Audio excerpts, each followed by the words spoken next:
Economics for BP में आप सभी का स्वागत है। सेमेस्टर 4 22-26 के जितने छात्र हैं, सब्जेक्ट आपकी बात करें तो इकोनॉमिक्स मेजर पेपर 8 की बात करें तो आप सभी को पता है 28 जनवरी को आप सभी का इकोनॉमिक्स मेजर पेपर 8 का एग्जाम होने वाला है। उससे पहले आप सभी को हम बता दें, मेजर 8 में आप सभी को public finance and international trade के बारे में पढ़ना है और इसके अंतर्गत आप सभी को पढ़ना है क्या, सार्वजनिक वित्त और अंतर्राष्ट्रीय व्यापार। तो चलिए आइए इसके अंतर्गत आज हम प्रश्न 2 के साथ आप सभी के बीच में आए। यह मोस्ट इंपॉर्टेंट क्वेश्चन है आप सभी के बीच में। तो मोस्ट इंपॉर्टेंट क्वेश्चन की बात करें तो सबसे पहला बात आता है कि प्रश्न 2 अभी तक क्या किया गया है। तो आप सभी को हम बता दें, प्रश्न पहला 1 हो चुका है। अगर अभी तक आप नहीं देखे तो डिस्क्रिप्शन पे लिंक है, जहां से आप जाके प्ले लिस्ट में आप प्रश्न 1 को देख सकते हैं। प्रश्न सेकंड में आप सभी को पूछा गया है कि लोक विदित एवं निजी वित्त के मुख्य अंतर की हम बात करते हैं।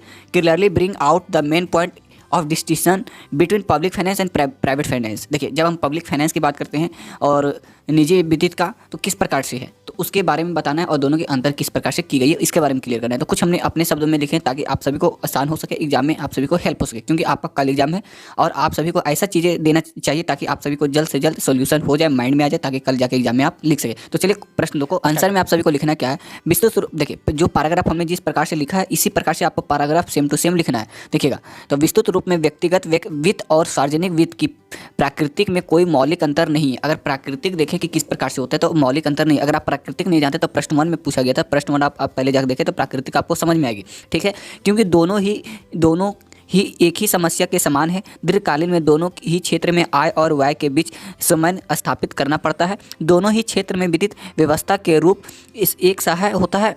दोनों ही क्षेत्रों में संसाधनों का उचित उपभोग सीमा समाप्त उपयोगिता नियम, जिसे बोला जाता है law of equally marginal utility के अनुसार करना पड़ता है, तथा दोनों ही क्षेत्र में विशेष परिस्थितियों में व्यय बढ़ जाने के कारण ऋण लेना पड़ता है। फिर भी व्यवहार में व्यक्तिगत और सार्वजनिक व्यवस्था में कुछ अंतर पाए जाते हैं जो निम्न प्रकार। देखिए, ये तो हमारा डिफाइन हो गया, ये हमने डिफाइन कर दिए, परिभाषा दे दिए। इसके अंतर्गत आप सभी को करना क्या, अब निम्न अंतर पाए गए हैं तो कौन कौन से अंतर है उसको एक बारीकी से देखते चलना है। जितना हम प्रश्न बताएंगे उतना ही आपको लिखना है ताकि आप सभी का एग्जाम में अच्छा 100% आ सके। आपको प्रश्न 1 में लिखना क्या है, पहला पॉइंट में आपको क्या लिखना है, आय तथा व्यय के संयोजन में अंतर व्यक्तिगत वित्त तथा, ठीक है। तो सार्वजनिक वित्त के प्रमुख, देखिए अब यहाँ से हमने कुछ डिफाइन यहाँ तक लिखा है तो यहाँ तक आपको लिख देना है। तो देखिए, सार्वजनिक वित्त में प्रमुख अंतर आय और व्यय के संयोजन को लेकर होता है, ठीक है।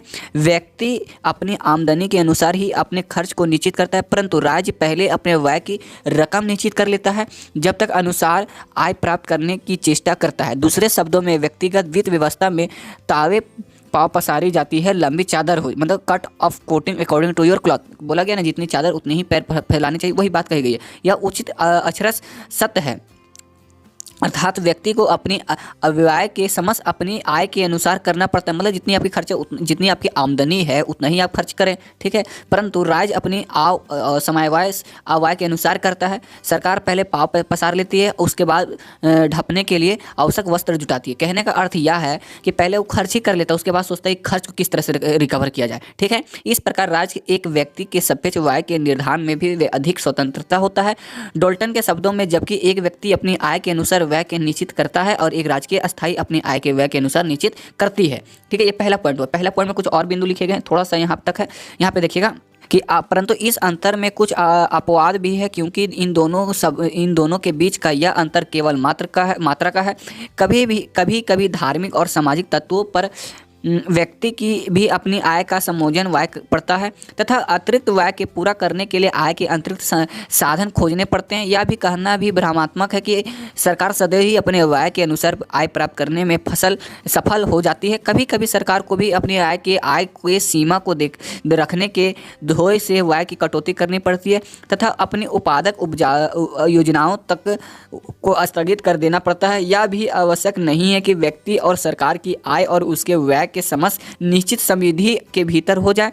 अतः स्पष्ट यह है कि राज्य व व्यक्ति वित्त व्यवस्था में भेद केवल मात्रा में प्राकृतिक में नहीं, मात्रा में है प्राकृतिक में नहीं है। ये देखिए, पहला खत्म हो गया। दूसरा में देखिएगा, यहाँ तक हमारा उद्देश्य में अंतर, एक व्यक्ति सदैव लाभ की भावना से प्रेरित होकर कार्य करता है, परंतु राज्य अपने कार्यों में लाभ भावना की अपेक्षा कल्याण भावन से अधिक नियंत्रित होता है।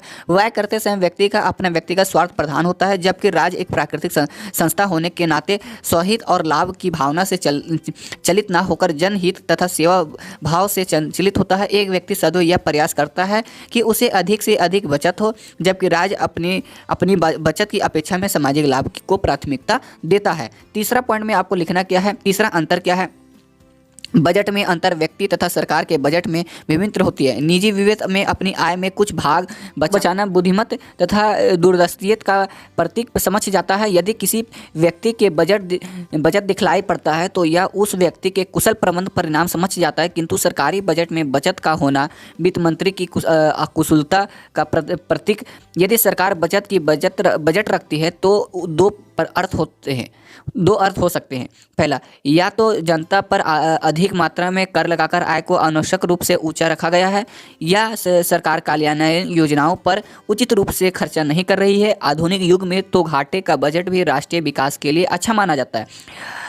देश में रोजगार वृद्धि तथा अर्थ स्थगित होने लगने के लिए कभी कभी सरकार को घाटे का बजट अपनाना पड़ता है। अतः यह भी कहा जा सकता है कि निजी वित्त में पराय बचत का बजट अच्छा ना है कि घाटे की बजट, और लोक वित्त घाटे का बजट अच्छा है ना कि बचत का। फिर भी किसी भी देश में लंबे समय तक घाटे का बजट रहना हानिकारक सिद्ध हो सकता है। उसके बाद चौथा में आपको लिखना, चौथा देखिएगा, चौथा पॉइंट यहाँ तक है। व्यवस्था देखिए, आय की प्राकृतिक में अंतर और सार्वजनिक और व्यक्ति वित्त में किस प्रकार से है। तो देखिए, व्यवस्था में एक महत्वपूर्ण अंतर यह भी है कि सार्वजनिक आय अनिवार्य प्राकृतिक ही होती है, क्योंकि सार्वभौतिक औसत संपन्न होने के कारण राज्य प्रत्येक व्यक्ति को कर मतलब टैक्स देने के लिए बाध्य कर सकता है अथवा व्यक्तिगत संपत्ति को स्थगित कर सकता है। परंतु व्यक्तिगत आय की प्राकृतिक अनिवार्य नहीं होती है, क्योंकि कोई व्यक्ति किसी अन्य व्यक्ति या संस्था की संपत्ति अपने अधिकार में नहीं ले सकता है, परंतु इस तरह एक व्यक्ति की संपत्ति पर अपना अधिकार नहीं कर सकता।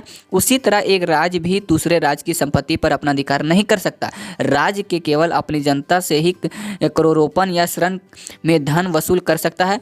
जनतंत्रीय देश में सरकारमत के विरुद्ध होने के डर से एक सीमा के ऊपर क्रोपन नहीं कर सकती, वह बलपूर्वक व्यक्तिगत संपत्ति स्थगित भी नहीं कर सकती और ना बल ऋण की प्राप्त कर सकती है। इन सीमाओं के तहत हुए सार्वजनिक वित्त के अनिवार्य प्राकृतिक में इनकार नहीं किया जा सकता। ठीक है, ये चौथा पॉइंट हो गया। अब पांचवा पॉइंट में आपको क्या लिखना है, आय देखिए, आय की लोच में अंतर व्यक्तिगत आय को सापेक्ष सार्वजनिक आय अधिक लोचपूर्ण होती है। राज्य अपनी आय के मदों में भीड़ सा परिवर्तन करके अपनी आय की मात्रा बढ़ा सकता है, परंतु व्यक्ति के लिए ऐसा झरना संभव नहीं होता। डाल्टन ने लिखा है कि सरकार के पास संपूर्ण समुदाय की संपत्ति होती है जिसका वह वांछनीय उपयोग कर सकते हैं और वह भ्रष्ट ऋण भी ले सकती है। कुछ आधुनिक विद्वानों का मत है कि सरकारी आय भी लोचपूर्ण नहीं होती, क्योंकि सरकार जब अपनी आय बढ़ाएगी तब जनता की आय कम हो जाएगी। अतः सरकार केवल उस अनुपात में ही अपनी आय बढ़ा सकती है जिस अनुपात में राष्ट्रीय आय की विभाजन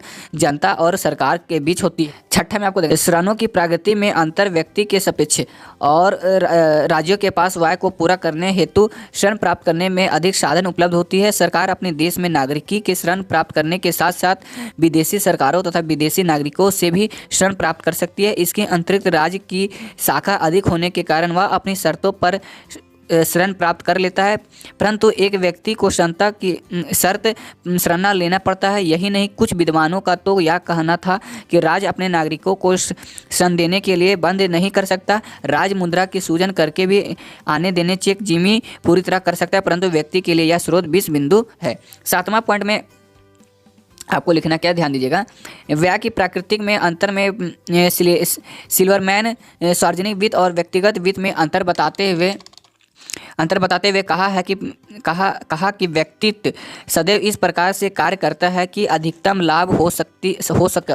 सकते और इसलिए वह व्यय को कम करने का प्रयत्न करता है, परंतु दूसरी ओर सरकार के संबंध में कुछ इस तरह से निहित स्वार्थ होते हैं जो सरकार व्यय में किम प्रकार के कमी उपलब्ध नहीं होने देते।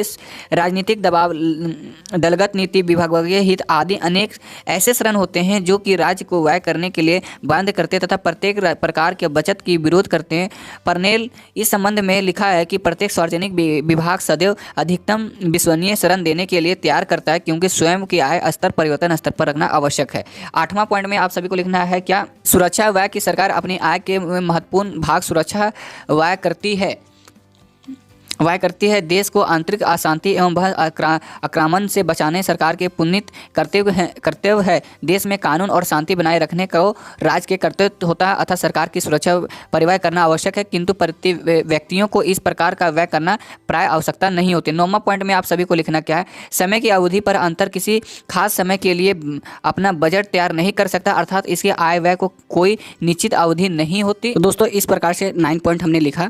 उसके बाद आपको 10 पॉइंट में लिखना है। 10 पॉइंट के बाद आप सभी को नहीं लिखना है। 10 पॉइंट में आप सभी को लिखना है क्या, ध्यान दीजिएगा कि गोपनीयता में अंत में सार्वजनिक वित्त और व्यक्तिगत के इस प्रकार से। तो देखिए इसमें 9 में आपको लिखना क्या है कि वित्त में एक महत्वपूर्ण अंतर यह होता है कि निजी वित्त में गोपनीयता रहती है। मतलब कि अगर आप प्राइवेटेशन कुछ कार्य करते हैं तो आपको प्राइवेटेशन में क्या होता है, प्राइवेट में निजीकरण में क्या होता है कि वो निजी प्रकार से उस सरकार से चीज़ें शेयर नहीं करते हैं, वो अपना हिसाब से चलते हैं, वो अपना कानून रहते हैं, वो अपना नियम रहते हैं, बट सरकार के अंतर्गत चीज़ें चलती रहती है। उसके बाद देखिए किंतु लोक वित्त में इस प्रकार की गोपनीयता नहीं होती है। देखिए अब क्या होता है, इस प्रकार से गोपनीयता नहीं होती है और उसमें उपचार को महत्व दिया जाता है। व्यक्ति अपनी आय व्यय तथा श्रम के बारे में भी बताते हैं गुप्त रखता है, क्योंकि उसकी शाखा वास्तव में इस गोपनीयता पर निर्भर करती है, जिसके विपरीत सरकार व्यय के कोई संबंध नहीं गोपनीयता नहीं रख सकती है। देखिए सरकार की चीज़ें क्या उसको शेयर करनी होंगे, लेकिन प्राइवेटेशन क्या होता है वो अपने अनुसार चलती है। सरकार के बजट प्रकाशित किए जाते हैं ताकि सरकारी आय व्यय संबंध में जनता को जानकारी प्राप्त हो